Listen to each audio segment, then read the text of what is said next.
Okay, Assalamualaikum. Kita jumpa lagi untuk subtopik elektrolisis larutan aqueous. Okay, sebelum ni kita dah bincang tentang faktor pertama yang mempengaruhi elektrolisis larutan aqueous, iaitu nilai E0. Okay, nilai E0 ini syaratnya mesti larutan aqueous tersebut, larutan cair, iaitu kurang daripada 1 molar dan juga menggunakan elektrod lengai ataupun elektrod karbon lah yang biasa kita gunakan. Okey, ini adalah faktor pertama. Jadi untuk anode kita akan pilih E0 yang lebih negatif. Manakala bila di cathode, okey, kita akan pilih ion yang mempunyai nilai E0 yang lebih positif ataupun kurang negatif. Okey, itu adalah faktor pertama. So hari ni kita nak masuk kepada faktor kedua, iaitu kepekatan elektrolit. Okey, kepekatan larutan yang digunakan. Okey, jadi syaratnya elektrod dia mesti elektrod lengai ataupun elektrod karbon, dan sel elektrolisis itu menggunakan elektrolit pekat, iaitu lebih daripada 1 molar, dan biasanya kita akan hanya akan consider pada ion klorida, bromida dan juga iodida, iaitu ion halida. Okey, untuk faktor yang kedua ini, okey, ini tips dia lah. Okey, macam biasa di anode dan di cathode. So di anode, kita tengok di anode dulu. Okey, di anode ini ion yang tertariknya adalah anion. Okey, ion tu daripada larutan elektrolit, dan juga mesti ada ion hidroksida lah daripada air. Okey, ion hidroksida ni memang akan ada dalam air. Jadi anion ini yang kita akan highlightkan. So anion ini kalau dia halida, okey, hanya kalau anion tersebut adalah halida, kita akan pilih halida berbanding ion hidroksida. Walaupun kalau sebelum ni kan kita tengok yang mempunyai nilai E0 lebih negatif akan dipilih di anode. Tetapi kalau larutan tersebut pekat, okey, dan mempunyai ion halida, kita akan pilih ion halida untuk dinyahcaskan. Walaupun nilai E0-nya lebih negatif atau lebih positif. Okey, nilai E0 anion halida ni kalau dia lebih positif berbanding ion hidroksida, tapi kalau dia pekat, kita akan pilih dia. Kita akan pilih ion halida berbanding ion hidroksida. Jadi kalau klorida ni dia akan menghasilkan klorin lah. Bromida akan hasilkan bromin. Manakala iodida akan hasilkan iodin. Okey, dan pemerhatiannya untuk klorida ni kita dah belajar banyak kali dah. Kita ulang. Okey, kita akan dapat gas kuning kehijauan. Okey, untuk klorida kehijauan. Okey, manakala kalau bromin kita akan dapat ini biasanya dalam bentuk gas juga, iaitu gas perang.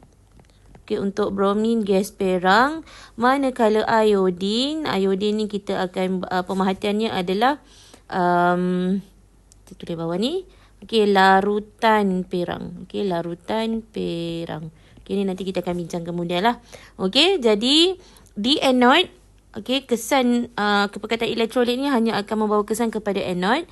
Ingat, bila kepekatan elektrolitnya lebih daripada ataupun sama dengan 1 mol per desimeter padu dan anionnya adalah klorida, bromida dan iodida, kita akan pilih klorida, bromida atau iodida berbanding ion hidroksida walaupun nilai E0-nya lebih positif. Okey. Jadi kat sini ion halida ni akan membebaskan elektron, maka tindak balas pengoksidaan berlaku. Okey, di cathode tak ada kesan, tak ada pun faktor kesan elektrolit ni.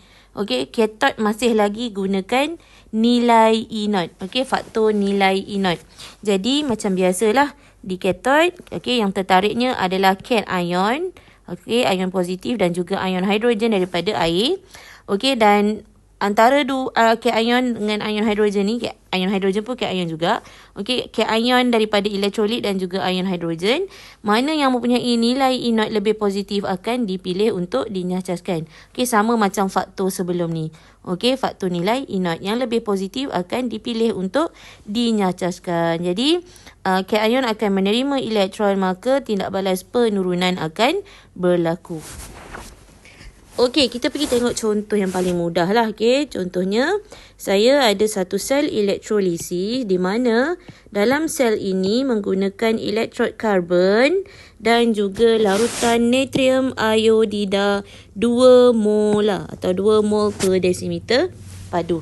Okey, bila ada soalan macam ni, macam biasa, kita tanda dulu yang mana anode dan kathod. Jadi, ini terminal positif bateri, terminal negatif bateri. Maka yang bersambung pada terminal positif bateri adalah anode. Yang bersambung pada terminal negatif bateri adalah kathod. Okey, jadi apakah ion yang hadir dalam elektrolit natrium iodida? So, kalau kita buat persamaan pengayonan natrium iodida, so dia akan menghasilkan ion natrium dan ion iodida. Manakala air akan mengayon, air akan mengayon menghasilkan ion hidrogen dan ion hidroksida. Jadi apakah ion yang hadir? Kita ada natrium, ion natrium dan ion hidrogen. Kemudian kita ada ion iodida dan ion hidroksida. Okey, jadi apakah ion yang tertarik ke anode? So, yang anode mestilah anion. So, apakah ionnya? Okey, ionnya adalah ion iodida dan juga hidroksida. Okey, kita dah nampak kat sini ada iodida dan menggunakan larutan berkepekatan 2 molar. Jadi, kita kena consider faktor kepekatan. Okey, di anode. Okey, so apa ion yang tertarik ke kathod? Okey, dia akan tarik ke ion, maka kita ada ion hidrogen dan ion natrium. So, di anode, okey, kita ada iodida dengan hidroksida tadi. Okey, dan kepekatannya 2 molar. Kat sini kita tak perlu, kalau kita tak tengok pada siri keupayaan elektrod piawai pun tak apa. Okey, kalau kita nak tengok, kita tengok ni. Okey, saya dah sediakan. Ini adalah, okey, ini nilai inert dia. Kalau kita tengok nilai inert kat sini, okey, hidroksida 0.40, manakala iodida 0.54. Dua-dua ni positif. Jadi kalau macam biasa, kita akan pilih yang lebih negatif yang ini. Tapi ini hanya untuk larutan yang cair. Kalau larutan pekat, walaupun nilai ion hidroksidanya lebih tinggi, kita tak akan pilih dia. Kita akan pilih iodida ni. Ion iodida ni lah. Okey, jadi kita akan pilih elektrolit yang lebih pekat. Okey, kenapa saya kata dia elektrolit lebih pekat? Bayangkan awak ada natrium iodida. Okey, natrium iodida kita larutkan dalam air. Okey, kita larutkan dalam air dan larutan tu pekat. Bila pekat maksudnya air dia kurang. Bila air kurang maksudnya ion hidroksida ni lebih rendah. Iodida ni yang lebih tinggi kepekatannya. Jadi kita akan pilihlah iodida ni. Jadi alasan dia kenapa kita pilih iodida, kerana kepekatan ion iodida lebih tinggi dalam elektrolit tersebut. Okey, jadi kita pilih iodida. Okey, kita pilih iodida. So, sini iodida kalau kita tengok persamaan dia. Okey, persamaan dia yang ini. Okey, oleh kerana dia membebaskan elektron, kita akan mula dari kanan ke kiri. Okey, jadi kita ada iodida. Okey, kemudian dia akan menjadi iodin. Okey, dengan membebaskan elektron. So, seimbangkan sini 2 lah. Sebab sini iodinnya 2. Okey, jadi penerangan kerana kepekatan ion iodida lebih tinggi berbanding ion hidroksida. Okey, so itu adalah alasan kenapa kita pilih ion iodida. Okey, so di kathod, okey, anode dah settle, kathod pula. So kathod kita ada natrium dengan hidrogen. Okey, kathod tak ada masalah, masih lagi kita akan consider nilai inert. Okey, kita akan consider nilai inert di mana nilai inert yang lebih positif akan dipilih. Jadi kalau kita tengok natrium dengan hidrogen, okey, natrium negatif 2.71, hidrogen kosong.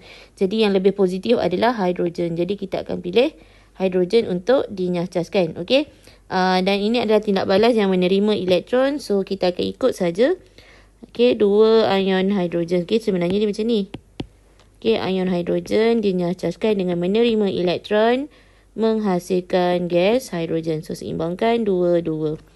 Okey, jadi penerangannya kita masih lagi gunakan kerana nilai E0 ion hidrogen lebih positif berbanding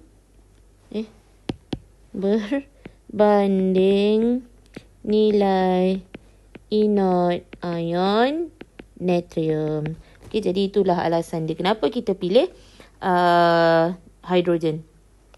Okay, so ingatlah dia punya syarat dia mesti elektrodnya elektrod lengai karbon dan larutannya mesti lebih daripada atau sama dengan 1 mol per desimeter padu. Halida, N-ionnya adalah N-ion halida. Okay, apa jadi kalau bukan halida? Contohnya kat sini, saya tukar natrium sulfide. Okay, natrium sulfide 2 molar.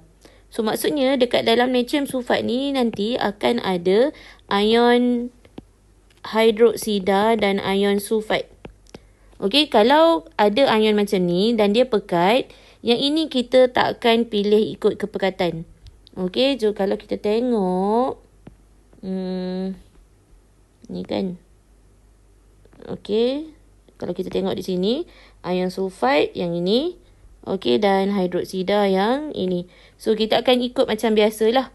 Okay, yang lebih negatif akan dipilih untuk dinyahcaskan. So, kita akan pilih hidroksida. Kita hanya consider kalau larutan pekat itu adalah halida. Selain daripada halida, kita akan ikut macam biasa, kita akan pilih yang lebih negatif iaitu ion hidroksida. Hanya klorida, bromida, iodida saja yang kita akan consider untuk faktor kepekatan elektrolit.